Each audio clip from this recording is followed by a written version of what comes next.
नमस्कार दोस्तों, आपका स्वागत है। हमारे मतलब एक इंसान की मानसिकता कुछ ऐसे होती है कि हम कितना भी उसके सामने पॉजिटिविटी का मतलब हम बयान करें या फिर उसको कहें कि दुनिया इस तरीके से है, मृत्यु के बाद कुछ ऐसी चीज़ें होती है, लेकिन फिर भी एक इंसान की एक जिज्ञासा या फिर उसकी एक मतलब क्यूरियोसिटी इस तरीके से होती है कि जो बुरा है उसको वो फटक से एकदम कैच कर लेता है। मैंने बहुत इस पर मतलब इस विषय पर अपने हिसाब से पढ़ने की कोशिश करी है, बहुत रिसर्च करने की कोशिश करी है। ऐसे बहुत सारे लोगों से मैंने बात करने की कोशिश करी है जिनको इसके बारे में बहुत ही ज़्यादा ज्ञान है। तो इन सारी चीज़ों को ही लेकर मैं हमेशा वीडियोस बनाता हूँ। लेकिन फिर भी आज भी मुझे बहुत सारे ऐसे कुछ सवाल पूछते हैं लोग कि मुझे समझ नहीं आता कि मैं उनको क्या जवाब दूँ, क्योंकि ये जो सारी चीज़ें हैं आपके सामने इस तरीके से है, फिर भी हमारा जो ध्यान है वो किसी ऐसी नेगेटिव चीज़ पर बहुत बार जाता है जो शायद सच है वो, लेकिन फिर भी हम वो इतनी बड़ी नहीं है कि हम इस पर इतना ध्यान देने की कोशिश करें। तो बहुत सारे लोग मुझे भटकती आत्मा या फिर जिसकी इच्छाएं पूरी नहीं होती ऐसी आत्माएं वगैरह, हाँ आपके कुछ सपने हैं और वो अधूरे रहे हैं तो कोई उसके बारे में पूछा तो मुझे सच में बहुत खुशी होगी उनको जवाब देने के लिए। मैंने उस पर बहुत सारी वीडियोस भी बनाई हैं, 3-4 तो बनाई हैं। लेकिन फिर भी ऐसी भटकती आत्मा के बारे में पूछना या फिर नेगेटिविटी के बारे में पूछना, ये मुझे ऐसा लगता है कि इन सारी चीज़ों पर हम ध्यान ना दें तो सच में अच्छा है। क्योंकि जब हम आत्मा के स्वरूप में होंगे और आत्मलोक में होंगे तो ऐसी चीज़ों पर हम ध्यान ही नहीं देंगे। इसलिए इस जीवन में भी इन सारी चीज़ों पर ध्यान देने से अच्छा है कि हम किसी पॉजिटिव चीज़ पर ध्यान दें। जैसे किसी मतलब अंधेरे को देखने से अच्छा है कि हम सूरज को देखें, जिससे क्या होगा कि अंधेरा जो है वो अपने आप नष्ट हो जाएगा। तो इस तरीके से मैं आपको मतलब सबसे पहले तो कहना चाहता हूँ कि इस तरीके से चीज़ों पर आप ध्यान ना दें। अब मैं उन सारे लोग मतलब मुझे लगता है इस महीने में 3 से 4 लोगों ने मुझे ये सवाल पूछे, इसलिए मैं उसके बारे में अभी ये वीडियो बना रहा हूँ कि अधूरी इच्छा से भटकती हुई आत्माएं। ऐसे बहुत सारे मैंने बहुत अपने मतलब लाइफ में केस देखे हैं और बहुत सारे पढ़े हैं। बहुत सारे केस जो है वो मैंने डिस्कवरी पर इस तरीके से देखे हैं जहाँ पर कुछ ऐसी आत्माएं थी, उनके बारे में मैंने एक एक वीडियोस भी मतलब आपके सामने रखे। इसलिए मैं एकदम डिटेल में उनकी कहानी नहीं बताऊँगा, शॉर्ट में ही बताऊँगा। लेकिन फिर भी आप इन सारी चीज़ों से ये समझ जाएंगे कि भटकती जो आत्माएँ होती है वो आखिर क्यों ऐसी भटकती है और आखिर में इनका क्या हो जाता है। जैसे एक लड़का था, वो मतलब उसके जीवन में कुछ ऐसे पल आए थे जहाँ पर उसके हाथों से कुछ ऐसा बुरा काम हुआ था, जहाँ पर उसने एक लड़के को एक जगह पे बुलाया था और वहाँ पर उस लड़के की, इसने उसको मारा नहीं था लेकिन उस लड़के की एक्सीडेंटली मृत्यु हो गई थी। और इस वजह से इसको इतना गिल्टी फील हुआ, वो अपने आप को इतना दोष देने लगा कि मेरे वजह से उसका कुछ बुरा हुआ है।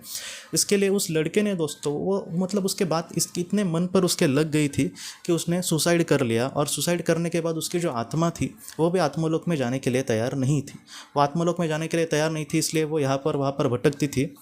हम कहीं ना कहीं उसको समझ सकते हैं, उसकी इच्छाएं अधूरी रही या फिर उसके मतलब जो विचार है वो पूरी तरीके से उस तरीके से नहीं बने थे जहाँ पर वो ठीक ठाक विचार से ज़िंदगी जी सकता था। और इसके लिए वो कहीं ना कहीं भटक रहा था।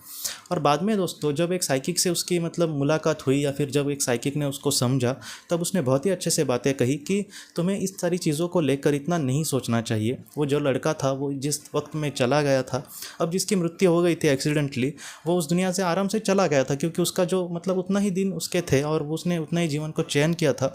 इसलिए इस लड़के को भी कहा गया कि तुम अपने आप को ज़रा भी दोष मत देना, तुम बहुत ही अच्छे से कहीं ना कहीं जी रहे थे, उस बात को तुम इतने लगा कर मत रखो।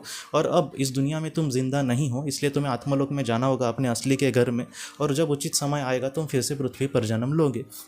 तो ऐसे बहुत सारे लोगों ने उसको समझाने की कोशिश करी थी, फिर भी वो नहीं गया। लेकिन एक ऐसा वक्त आया जहाँ पर वो मतलब वो कन्विंस हो गया इस सारी चीज़ों से और बाद में वो इस दुनिया से चला गया। तो ये जो कहानी है कहीं ना कहीं हमें यही सिखाती है कि ऐसी जो भटकती आत्माएं होती है, हो सकता है कि उनके साथ इस दुनिया में कुछ बुरा हुआ होगा, लेकिन हमेशा ही ऐसा नहीं होता। जैसे आपको मैं एक उदाहरण देता हूँ, आपको भी ये सारी चीज़ें मतलब सच लगेगी। जैसे बहुत सारे मर्डर्स या फिर बहुत सारे खून मतलब होते हैं और आज के ज़माने में तो उनकी तादाद बढ़ती जा रही है। तो अगर हर एक इंसान कहीं ना कहीं जिसका खून हुआ है उसकी तो अधूरी इच्छा तो कुछ ना कुछ होगी ही बराबर। तो ये सारे तो लोग भटकते हुए नजर नहीं आते। जितने भी लोगों के साथ कुछ बुरा हुआ है या फिर किसकी अधूरी इच्छा है, उनमें से 1-2% लोग भी वहाँ पर नहीं दिखते, कुछ ही पॉइंट मतलब कुछ ऐसे पर्सन हमें दिखेंगे। इसलिए इसके बारे में ज़्यादा सोचना नहीं चाहिए। और ऐसे जो आत्माएं होती है, एक ऐसा समय होता है जहाँ पर उनको नहीं इच्छा होती जाने की, या फिर वो ये सोचते हैं कि मेरा वो वक्त नहीं आया, इसलिए मैं यहाँ पर ही कुछ वक्त अपना स्पेंड करना चाहता हूँ, गुजारना चाहता हूँ।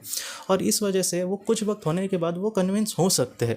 कुछ ऐसे भी आत्माएं देखी गई है, जैसे एक लेडी की आत्मा थी, वो अपने घर में ही अटकी थी कहीं ना कहीं, उसके मतलब उसने मेहनत करके वो घर बनाया था और वो बाद में अकेले ही बची थी। उसका बेटा भी उसके मतलब पहले चला गया, उसका पति भी चला गया और ये अकेली उस घर में रह रही थी। तकरीबन इस लेडी को, उस औरत को 101 साल की ज़िंदगी मिली थी और वो उस घर से जाने के बाद भी, मतलब इस दुनिया से जाने के बाद भी, उसकी मृत्यु होने के बाद भी उस घर से जाने के लिए वो तैयार नहीं थी। तो तकरीबन मैं आपको सच कहूँ तो वो 300 से 400 साल उसी घर में रही थी और वो जो भी वहाँ पर रहने के लिए आते नए नए लोग उनको परेशान करती रहती थी। और एक दिन ऐसा आया जहाँ पर उसको मतलब आत्मलोक में जाना ही पड़ा। तो ऐसी जो भटकती हुई आत्माएं होती हैं, उनको कहीं ना कहीं उनके पीछे एक कहानी ज़रूर होती है और हर एक इंसान की कहानी होती है। जैसे मैं हूँ, आप हो, हर एक इंसान की कुछ ना कुछ कहानी होती है, लेकिन इन सारी चीज़ों में वो बहुत ही ज़्यादा अटक जाते हैं और इसलिए वो भटकते रहते हैं। ऐसी जो आत्माएं होती है, इनको बहुत ही अच्छे से समझाया जाए या फिर उनको अपनेपन से कोई बोले तो वो बहुत ही अच्छे से समझ सकती है। लेकिन ये जो काम है वो हमें अपने हाथ में नहीं लेना है। कोई अच्छा साइकिक या फिर ऐसा एक इंसान जो इन सारी चीज़ों को बहुत ही अच्छे से समझ सकता है, जिनको इस बारे में मतलब बहुत ही अच्छा ज्ञान है, ऐसा ही इंसान कुछ करे तो अच्छा है। क्योंकि हमारे जैसे और आपके जैसे कोई इंसान इससे मतलब जो नॉर्मल इंसान है, इनको कुछ मतलब ज़्यादा पता नहीं होगा, एक दो शो देखकर सारी चीज़ें हम नहीं समझ सकते और उसको हम समझाने जाए तो बहुत सारी ऐसी नेगेटिव आत्माएं हम पर भी मतलब आकर्षित हो सकती है और हमारा भी पीछा मतलब कभी नहीं छोड़ सकती। तो ऐसे भी बहुत बार मतलब वाक़या हुए हैं। इसलिए इन सारी चीज़ों में हम ना पड़े तो अच्छा है। जो अधिकृत व्यक्ति है, जहाँ पर हमें पता है कि यहाँ पर कुछ बुरा है या फिर मैं कुछ करना चाहता हूँ लेकिन मैं खुद से नहीं आगे कर पा रहा या फिर मेरा करना ठीक नहीं, तब ऐसे लोगों की हम मदद ले सकते हैं। तो ऐसी जो चीज़ें होती है वो हमेशा ही वैसी नहीं होती। जैसे उस औरत का अगर 400 का सालों की हम बात करें तो एक इंसान के लिए वो बहुत बड़े हैं, मतलब 4-5 जन्म उसके हो जाएंगे इस जीवन मतलब उतने काल में। लेकिन उस औरत ने मतलब फिर भी वो वहाँ पर 400 साल तक उसके घर में थी। उसके लिए मतलब आत्माओं के लिए हमारे जैसे वक्त नहीं कटता, उनके लिए बहुत ही मतलब तेज़ गति से भी कट सकता है या फिर धीमे गति से भी कट सकता है। उनकी मानसिक अवस्था पर ये सारी चीज़ें निर्धारित होती है। लेकिन फिर भी वो वहाँ पर 400 साल तक रुकी, लेकिन फिर भी उसको वहाँ पर जाना ही पड़ा आत्मलोक में। और जब वो आत्मलोक में जाएंगी और वहाँ की चीज़ें देखेंगी तब उनको पता चलता है कि उन्होंने कितनी बड़ी बड़ी गलतियाँ की है कि वहाँ पर रुक कर, क्योंकि उनका जीवन जब ख़त्म हुआ तभी उनको जाना था। तो ऐसी चीज़ें जो होती है वो इस तरीके से होती है। मुझे भी पता है कि आप लोग मतलब यही सोचेंगे कि ऐसी भटकती आत्माओं जो है वो हमेशा ही ऐसे रहती है क्या? ऐसा नहीं होता। 400 साल ये जो काल है वो हमारे लिए बहुत बड़ा हो सकता है, लेकिन एक ना एक दिन ऐसा उनको इस दुनिया से उस दुनिया में जाना ही होगा। क्योंकि ये जो पृथ्वी है वो इसके लिए नहीं बनाई है। जैसे मछलियाँ या फिर पानी में जो मतलब प्राणी रह सकते हैं, जानवर रह सकते हैं, उनके लिए समंदर बनाया गया है, वो हमारे जैसे लोगों के लिए नहीं बनाया गया। वैसे ही जो पृथ्वी है वो सिर्फ इंसान के लिए, एक जिंदा इंसान के लिए जिसके पास शरीर है पंच महाभूतों का, उसके लिए ये बनाई गई है। ये आत्माओं के लिए बनाई नहीं गई है। इसलिए जो आत्माएं हैं वो आत्मलोक में रहेंगे और जो शरीर जब हमें धारण करना पड़ता है तब हम पृथ्वी पर आते हैं। तो ये चीज़ें इस तरीके से होती है। ऐसी जो भटकती आत्माएं होती है या फिर हमें ऐसा कुछ नेगेटिविटी का एहसास, उसमें ज़्यादा मतलब घुल मिलने की कोशिश ना करें तो सच में अच्छा है। क्योंकि ये जो सारी चीज़ें हैं जितनी मतलब ठीक ठाक दिखती है वो उतनी बुरा भी मतलब कहीं ना कहीं रूप हमारे सामने ले सकती है। इसलिए ऐसी चीज़ों के हम मतलब करीब ना जाए, जितना हो सके उससे दूर रहे, उसके बारे में सोचे ही ना। बहुत लोगों को मैं ऐसे भी देखता हूँ कि वो ऐसे ही कुछ भूतों की कहानी देखेंगे, भूतों के प्रोग्राम्स देखेंगे। ऐसा हमें हमेशा नहीं करना चाहिए। कुछ ऐसा हम देखें जिससे हमें मतलब हमारे मन में पॉजिटिविटी आ जाए।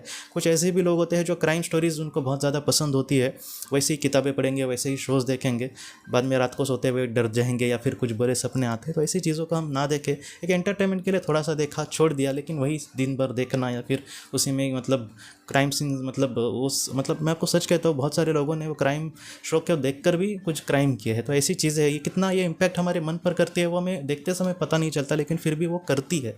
कुछ लोग ऐसे गेम वगैरह खेल कर वो उनके मन में एक ऐसी मतलब भावना आ जाती है जैसे इसको मारो उसको मारो। ये सारी जो चीज़ें हैं वो एंटरटेनमेंट के लिए उस वक्त के लिए ठीक है, लेकिन जब मतलब बोलते हैं ना कि जैसे स्वामी विवेकानंद जी ने कही है बात की, ज़रूरत से ज़्यादा अगर कोई बात हो तो विष ही होता है वो। जैसे खाना भी ज़रूरत से ज़्यादा हम खाएं तो वो हमारे शरीर पर बुरा ही असर डालेगा, अच्छा असर नहीं डालेगा।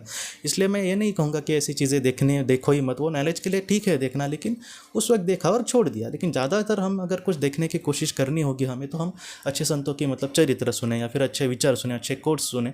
इससे क्या होगा कि एक मतलब जैसे बुरी शक्तियाँ हम पर बुरा असर डालती है, वैसे अच्छी भी चीज़ें हैं जो हम पर बहुत ही अच्छा असर डाल सकती है। तो इस तरीके से आप ज़रूर मतलब देखने की कोशिश करना, जिससे उसका जो पॉजिटिव असर है, जो सकारात्मक असर है, वो बहुत ही अच्छे से आप पर पड़े और आप अपने जीवन में बहुत ही अच्छे से आगे बढ़ने की कोशिश करें दोस्तों।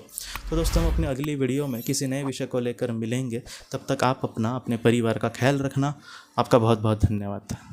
ज़िंदगी की रोशनी ये एक कंसल्टेंसी है जो ऐसे लोगों को मदद करने की कोशिश करती है जिन्होंने किसी अपने को खोया है या फिर जो लोग अपने जीवन में बहुत ही ज़्यादा दुखी है। जो लोग इस संस्था के साथ जुड़ते हैं उन्हें पास्ट लाइफ रिग्रेशन की ऑडियोज़ भेजी जाएगी, जिससे घर बैठे वह पास्ट लाइफ रिग्रेशन का अभ्यास कर सकते हैं। और उन्हें 5 मेडिटेशन ध्यान की भी ऑडियोज़ भेजी जाएगी और इसके साथ साथ उन्हें PDF किताबें भेजी जाएंगी जो हिंदी और अंग्रेज़ी में है, जो मोबाइल पर या फिर लैपटॉप पर आप उसे पढ़ सकते हैं।